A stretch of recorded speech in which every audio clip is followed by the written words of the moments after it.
O que acontece? O nosso advogado lá, ele solicitou do juiz italiano o adiamento em razão de alguns documentos ainda se encontrarem em processo de tradução do português para o italiano e também do espanhol para o italiano, que vai ser juntado também o caso do Oswaldo Eustáquio, né, que inclusive teve um desfecho, transitou em julgado e ele não será extraditado, ou seja, o Moraes perdeu mais uma. Então, no caso lá da justiça italiana, o nosso colega advogado pediu adiamento justamente por conta para não haver cerceamento de defesa e o contraditório. Então, o que acontece? A justiça italiana segue a lei, segue o direito, e ela, entendendo que seria importante a juntada de novos documentos na defesa do Eduardo Tagliaferro, ela então deferiu o pedido de adiamento, consultando aí a procuradora lá do Ministério Público da Itália, e aí foi remarcada para o dia 11 de fevereiro de 2026, ao meio-dia. Então, até lá, o nosso colega italiano vai juntar novos documentos, depoimentos de testemunhas que ainda estão em processo de tradução. Então, a questão foi técnica e foi requerido, o juiz deferiu, lembrando que o processo tem que ser encerrado até abril de 2026, então tem tempo aí, vislumbrando isso, o juiz, então, achou por bem deferir. Eu entendo que se tivesse provas suficientes para poder julgar, ou seja, se o juiz, na minha visão, no meu entendimento, se o juiz da Itália tivesse a convicção da extradição do Eduardo, ele já teria indeferido o pedido e teria já decidido pela extradição. Então, não houve isso, e a chama da liberdade ainda está acesa. No caso do Eduardo Tagliaferro, é muito improvável, na minha visão, pelos fatos, por toda a documentação. Eu tenho aqui toda a documentação, né, traduzida para o italiano. A petição de 99 páginas foi brilhante, e foi, assim, elucidativa. Então, nós temos a convicção, Berenice, que o Eduardo não será extraditado. E os documentos que serão juntados agora será aquele que a gente diz no jargão popular, o prego no caixão desse pedido inócuo de extradição determinado pelo Alexandre de Moraes, né? Então, essas são as notícias fresquinhas aí para você.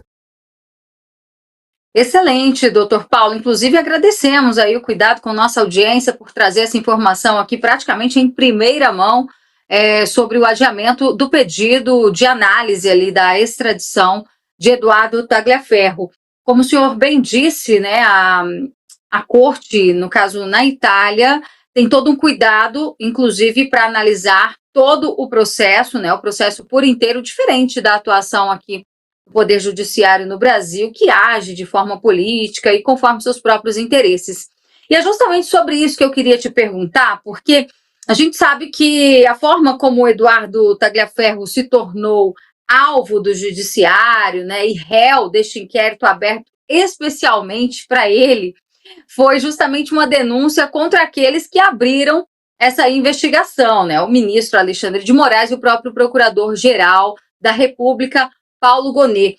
Como é que o senhor vê esse processo sendo avaliado lá na Itália? Porque eles, obviamente, terão ciência, né, do motivo pelo qual Tagliaferro se tornou réu em um inquérito. O PGR fala em segredo de Estado e tudo mais, mas acredito que o senhor, enquanto advogado de Tagliaferro, certamente já apontou ali essa situação.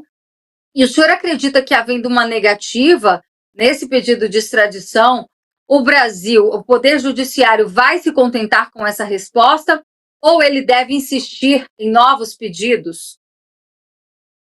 Berenice, nós temos na Itália uma justiça italiana formada por juízes, temos no Brasil uma pretensa justiça formada por criminosos. de toga, né? E satélites. Por quê? Eu vou citar o exemplo da recente do Moraes. Ele mandou citar o Eduardo por edital. Esse sujeito sabe muito bem onde está o Eduardo Talhaferro. Ele disse lá que ele está em local incerto e não sabido.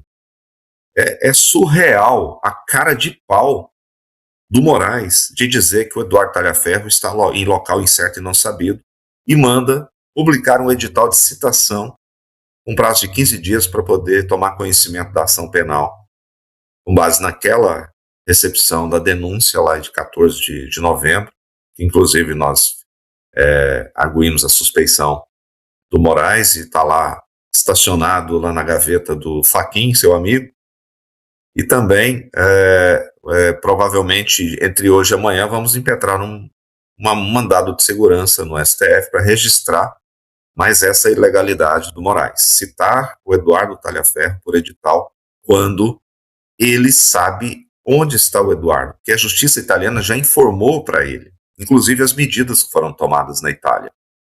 E aí, o que é pior, ele utilizou uma certidão do oficial de justiça de 30 de agosto de 2025, quando foi notificar o Eduardo da aceitação da denúncia, aliás, da apresentação da denúncia pelo PGR. E aí, lá nessa certidão, o oficial de justiça narrou que o Eduardo não mora lá, mas já mudou de lá do local e está no exterior. E aí o Moraes usa essa certidão para dizer que ele está em local incerto e não sabido. E no dia 3 de novembro, foi juntada a procuração e lá está o mesmo endereço que a justiça italiana inseriu. E o próprio Código de Processo Penal, lá no 368, 369, o 351 mesmo do CPP, diz claramente que se o acusado não estiver no Brasil e estiver em local conhecido, tem que ser por carta rogatória. Então, onde é que está o ponto aí para poder o Moraes dizer que o Talhaferro está em local incerto? Não sabia, só na cabeça doente dele, né? Então, nós estamos tomando providências em relação a isso. O nosso objetivo é deixar registrado e juntar esse documento, essa perseguição, essa comprovação de violação a direito internacional, inclusive, e encaminhar para a justiça italiana e pedir para o advogado da Itália chegar para o juiz e falar: seu juiz, olha só o que o Alexandre de Moraes aprontou dessa vez. E aí, para poder ser o prego no caixão do indeferimento desse pedido de extradição. Então, assim, eu até agradeço ao Moraes por essas peripécias que ele faz aqui no processo, porque está servindo de base lá na Itália. E mais essa agora de citar o Eduardo por edital, sendo que ele sabe muito bem. Se ele não soubesse, Berenice, como é que ele pediria a extradição do Eduardo na Itália? Ele sabe que o Eduardo está na Itália. Ele está careca de saber, literalmente careca de saber que o Eduardo Talhaferro está residindo na Itália, exilado por conta dele próprio, que é a vítima, juiz, acusado, o acusador, Ministério Público, xerife, carcereiro, executor de pena, tudo, ou seja, tudo numa figura única, do Deus Rei Todo-Poderoso, o Xerxes brasileiro, Tupiniquim, e o Leviatã, né, como diz Thomas Hobbes. Então, só tenho a agradecer agora por mais essa peripécia moraesiana para que nós possamos enterrar de vez esse pedido de extradição lá na Itália.